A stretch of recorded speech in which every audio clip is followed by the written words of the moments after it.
Saudara, kasus pembunuhan Vina dan Eki di Cirebon, Jawa Barat semakin kusut. Penangkapan Peggy Setiawan yang telah ditetapkan sebagai tersangka terus dipertanyakan. Kejanggalan ini diungkap oleh sejumlah saksi, yakni teman-teman Peggy yang berprofesi sebagai kuli bangunan. Bahkan tak sampai di sini, fakta baru juga dibongkar oleh mantan terpidana pembunuhan Vina dan Eki, Saka Tatal. Ia mengaku sempat didatangi oleh polisi dan tunjukkan 3 foto daftar pencarian orang. Namun, tak satu pun menurut Saka Tatal yang mirip dengan Peggy Setiawan. Saka menegaskan ciri-ciri dalam 3 foto DPO dengan tersangka Peggy Setiawan sangat jauh berbeda. Lalu ada kepolisian dari Polres Cirebon dan Polda Bandung datang ke rumah dan menanyakan bahwa yang DPO tersebut dan dikasih tahu foto-fotonya dan nama-namanya. Yang ini foto-fotonya dan sampai yang dipoto yang ditangkap yang sekarang itu beda jauh. Ciri-cirinya tuh dari muka sama dari telinga aja udah beda. Telinga katanya kan berisingan. Pengakuan mantan terpidana Saka Tatal ini sangat berbanding terbalik dengan kesaksian Aep. Jika Saka menyebut foto 3 DPO berbeda dengan Peggy Setiawan, Aep saksi kunci pembunuhan Vina dan Eki mengaku melihat Peggy di tempat kejadian perkara. Saat itu Aep yang sedang berada di warung sempat melihat pelemparan batu. Aep juga menegaskan Peggy Setiawan yang ditangkap oleh polisi saat ini memang benar terlibat. Apakah ini yang dijadikan dasar polisi untuk menangkap Peggy Setiawan? Itu dia menanyakan apakah saudara kenal sama orang ini. Ya, saya mengenalinya, cuman saya tidak tahu namanya gitu. Terus motornya apakah tahu motornya? Saya sebutkan ya saya tahu motornya apa, Smash gitu saya. Smash warna pink gitu saya. Oh, si Peggy ini dulu motornya Smash? Iya. Waktu penangkapan itu saudara Peggy itu nggak ada ya waktu penangkapan itu, tapi waktu pas kejadian itu ada. Adanya keterangan berbeda antara saksi kunci dan saksi Peggy hingga ada dugaan salah tangkap buronan kasus Vina tak terlalu menjadi fokus keluarga Vina. Takkan ada langkah hukum apapun terkait hal itu. Keluarga Vina hanya meminta kepada aparat kepolisian untuk tak terburu-buru dalam mengusut kasus ini. Melalui kuasa hukumnya, keluarga Vina hanya berharap kepada pihak polisi untuk terbuka. Selain itu, keluarga Vina juga meminta penjelasan kembali mengapa 2 DPO yang ikut dirilis tiba-tiba dihilangkan.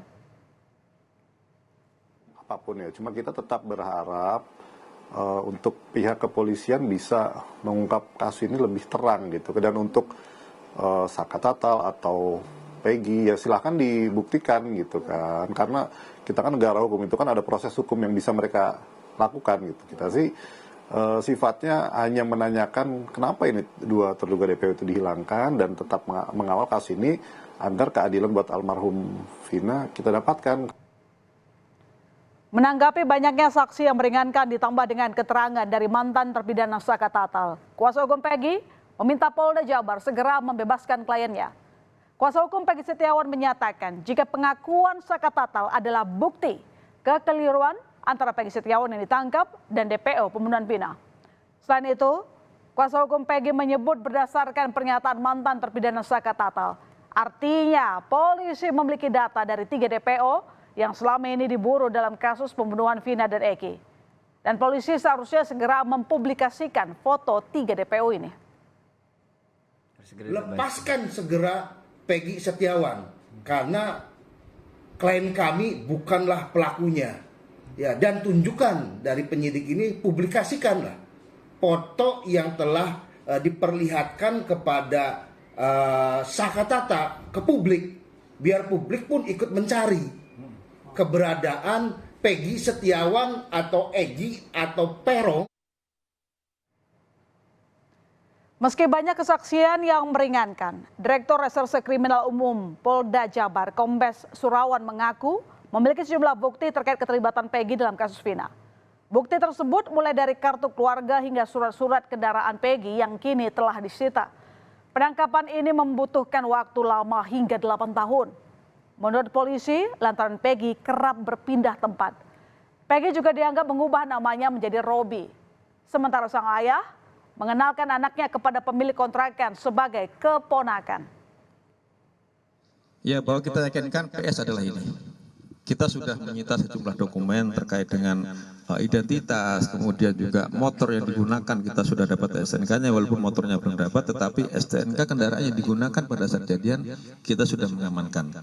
Nah, kita meyakinkan ini dengan sejumlah dokumen baik kartu keluarga, kemudian ijazah dan sebagainya, kita yakinkan bahwa ini adalah PS atau Peggy Setiawan. Kemudian yang terkait salah tangkap semua sudah diuji di pengadilan. Jadi apapun keterangan yang dulu sudah pernah disampaikan oleh para pelaku, ini sudah diuji oleh pengadilan. Hingga hari ini, satu persatu saksi meringankan Peggy terus bermunculan. Polisi pun menjadwalkan pemeriksaan kepada seluruh saksi untuk mendalami jejak Peggy Setiawan. Tak hanya keluarga Peggy, namun teman-teman kuli bangunan Peggy juga mulai angkat bicara dan menyatakan siap membela teman kerjanya itu. 3 saksi meringankan Peggy menurut rencana akan diperiksa di Polda Jawa Barat. Di antaranya Yadi, Iwan, dan Robi Setiawan, adik dari Peggy Setiawan. Pemeriksaan ini dilakukan setelah sebelumnya penyidik memeriksa 3 saksi untuk Peggy Setiawan Jumat lalu. Pengakuan mengejutkan Saka Tatal yang menyatakan Peggy bukan salah satu dari 3 DPO semakin membuat publik bertanya-tanya. Siapa sebenarnya DPO yang menjadi buron selama 8 tahun ini?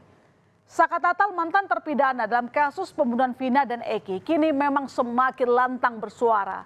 Saka yang saat itu berusia 15 tahun dijatuhi hukuman 8 tahun penjara dan bebas pada April 2020 usai mendapat remisi. Viralnya film Vina membuat Saka berani berbicara hingga mengklaim dirinya menjadi korban salah tangkap. Pengakuan Saka sebagai pelaku waktu itu karena terpaksa usai ia mendapatkan perlakuan yang tidak pantas saat ditangkap polisi. Kasus pembunuhan Vina dan Eki yang dianggap akibat adanya perselisihan antara geng motor juga mendapat bantahan. Baru-baru ini, perkumpulan organisasi sepeda motor di Cirebon menolak dikaitkan dengan kasus Vina dan Eki. Tidak ada konflik antara geng motor yang ada di Cirebon, Jawa Barat, karena selama ini hubungannya baik. Mereka bahkan menegaskan tidak mengenal 8 terpidana, yang artinya seluruh terpidana bukan anggota dari geng motor. Namun, Ketua Organisasi Sepeda Motor XTC juga menampik jika Eki yang menjadi korban pembunuhan adalah anggota aktif dari kelompok motor mereka. Memang Eki kebetulan anggota XTC Cirebon, kebetulannya beliau almarhum tim 04 Sumber. Sebagai apa Eki itu, Pak? Anggota biasa.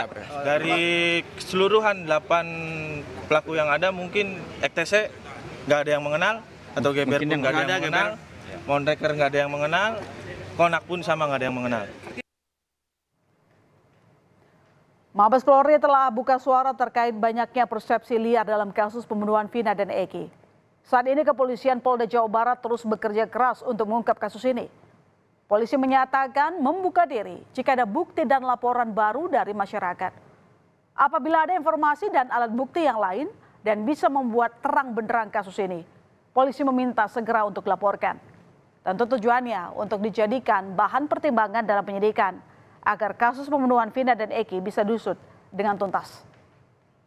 Bila ada informasi, ada alat bukti yang lain yang bisa membuat lebih terang benderang dalam kasus ini, mohon disampaikan. Itu artinya bahwa kita membuka diri apabila memang ada informasi dan alat bukti lain yang bisa diberikan kepada kepolisian sebagai informasi tambahan untuk mengungkap kasus ini. Benang kusut kasus pembunuhan Vina Cirebon belum menemukan titik terang. Setelah Peggy Setiawan alias Peron ditetapkan sebagai tersangka, publik malah meragukannya sebagai otak pembunuhan Vina dan Eki. Namun dengan pemeriksaan sejumlah saksi yang kini terus dilakukan polisi, diharapkan fakta di balik kematian Vina dan Eki menjadi terkuak. Kita nantikan babak baru kasus ini.